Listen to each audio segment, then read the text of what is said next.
Welcome back to the Living Our Priorities channel. I am Timberly and I am excited to do another Bible Color Code follow along.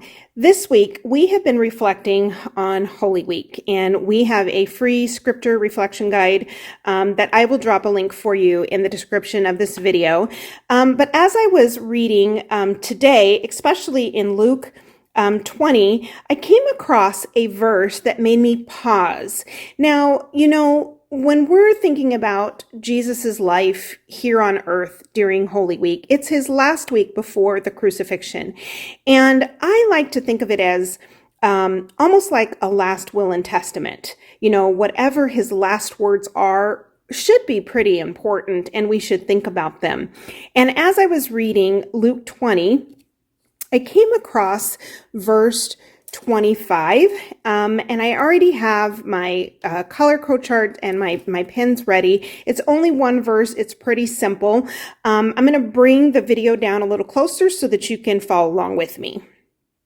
Okay, so here at Luke 20 in verse 25, the Pharisees were asking Jesus if they should pay taxes.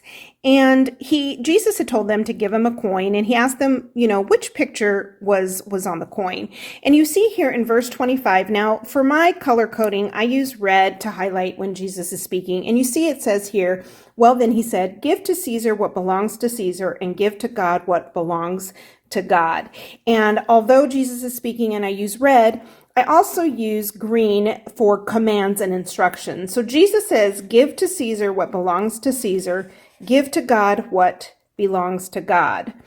And this made me stop to think about, if Jesus is telling us to give what belongs to God, and these are part of his last instructions before he's crucified, we should pretty much take that to heart. And I know that a lot of people think that tithing or giving is an Old Testament command, but here Jesus is telling us to give what belongs to God, and that should be pretty important. And so for me, as I'm studying, I would take this and I would say, okay, what belongs to God, as a question to me to pause and now go study that out. Well, we have taught this extensively over on our blog, and I'm going to drop a link to that blog post about how to give when you can't afford to give. And if you're struggling with that, I want to encourage you to read that blog post. Here in the midst of reflecting on Jesus's last week on earth, I think this is pretty powerful and something for us to pause and consider.